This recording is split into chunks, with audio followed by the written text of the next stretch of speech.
اعوذ باللہ من الشیطان الرجیم، بسم اللہ الرحمن الرحیم۔ سورہ الانفال کی 19 سے 22 تک 4 آیات آج ہم پڑھیں گے۔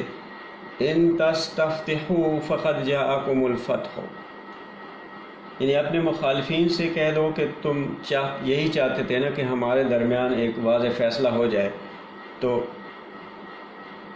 وہ اب فیصلہ ہو گیا۔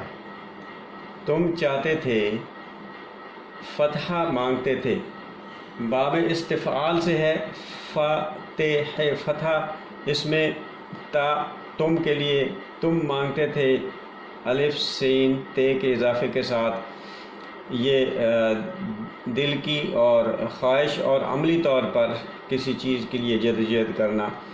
تم مانگتے تھے، چاہتے تھے کہ تمہیں فتح حاصل ہو، فقط پس تحقیق جاءکم الفتح، تمہارے پاس فتح آ گئی۔ وَإِن تَنْتَهُوا، اور اگر تم تنتہو، وَإِن اگر تم منع ہو جاؤ، رک جاؤ، اب ان کے مخالفین کے لیے ہے کہ تم اب ہمارے درمیان ایک واضح فیصلہ ہو گیا ہے، ہمیں فتح حاصل ہو گئی ہے، اگر تم ناہی ان سے ہے، تم رک جاؤ، منع ہو جاؤ مزید آگے حرکتیں کرنے سے، تو یہ ہے کہ فَهُوَ خَيْرٌ لَكُمْ، وہ تمہارے لیے بہتر ہے، تم باز آ جاؤ۔ وَإِن تَعُودُوا، لیکن اگر تم پھر بھی پلٹ کر جنگ کے لیے آؤ گے، عین واو دال، عود ان سے ہے، تعودو لوٹو گے، واپس پلٹو گے، تو نعود ہم بھی لوٹیں گے، اس کے اندر واو جو نا حذف ہو گیا، نعودو ہم بھی لوٹیں گے۔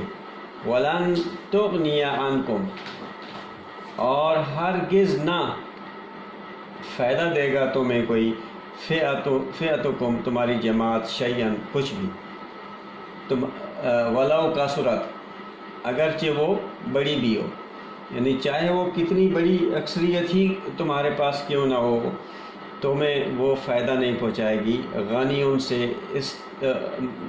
مستغنی کر دینا، یعنی کسی چیز سے بے پرواہ کر دینا، وہ تمہیں کوئی فائدہ نہیں دے گی کہ وہ تمہاری کوئی بڑی جماعت ہو جائے اور تو وہ تمہیں ہماری جماعت سے یا ہمارے اس سے بچا لے گی نقصان سے، فئہ ایک جماعت، تو وہ نہیں ہو سکتا۔ وَأَنَّ اللَّهَ، اس لیے یہ قانون یہ ہے کہ انا یہ کہ اللہ مع المؤمنین، ایمان والوں کے ساتھ ہوتا ہے۔ یا ایھا الذین آمنوا اطیعوا اللہ ورسولہ، اب یہ تو تم ان سے کہو اور خود اس بات کو دل کے کانوں سے سن لو کہ اس فتح سے تمہارے دل میں کہیں یہ نہ خیال پیدا ہو جائے کہ اب ہمیں کچھ کرنے کی ضرورت نہیں ہے۔ اب قانون یہ ہے کہ اے ایمان والو، اللہ اور اس کے رسول کی اطاعت کرو، یعنی اس سلطنت کا جو قانون ہے اس کی اطاعت کرو۔ وَلَوْ تَوَلَّوْا، وَلَا تَوَلُّوا، اور نہ تم مڑو پھیرو اپنی پیٹھوں کو، عنہ اس سے، یہ اطاعت سے اپنی پیٹھ مت پھیرو۔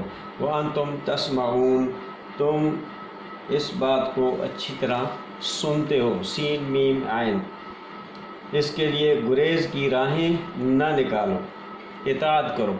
وَلَا تَكُونُوا كَالَّذِينَ، اور نہ تم ہو جاؤ ان لوگوں کی طرح، کاف واو نون، کانا یکونو، ایسا نہ ہو جاؤ ان لوگوں کی طرح، قالوا سمعنا، جو کہتے ہیں کہ ہم نے سنا ہے، وہم لا یسمعون، لیکن دراصل وہ دل کے کانوں سے سن نہیں رہے ہوتے، یعنی اوپر سے کہہ رہے ہوتے ہیں ہاں سن لیا، لیکن دراصل انہوں نے اس کو قبول نہیں کیا ہوتا، اس پر غور نہیں کر رہے ہوتے، کیونکہ ان شد الدوائب، کہ بے شک بدترین مخلوق اللہ کے ہاں، عند اللہ، اللہ کے ہاں کون سی ہے؟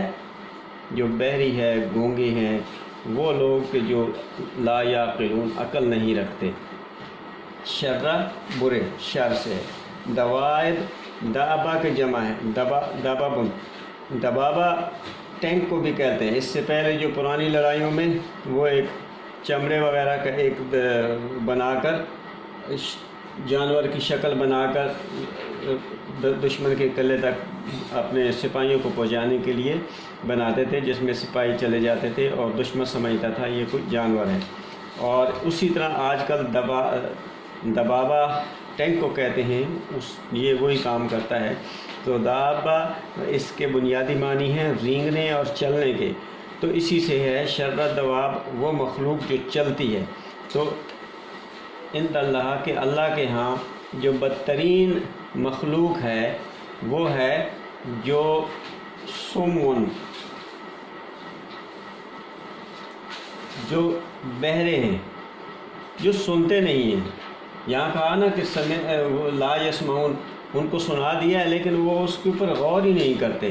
وہ بکمن، اور گونگے بنے رہتے ہیں، بولتے حق کی بات نہیں بولتے۔ یہ بات نہیں ہے کہ وہ بکمن گونگے ہیں، حق کی بات نہیں بولتے۔ وہ لوگ کہ لا یعقلون، ان لوگوں کو کوئی عقل سے کام نہیں لیتے۔ صدق اللہ العظیم۔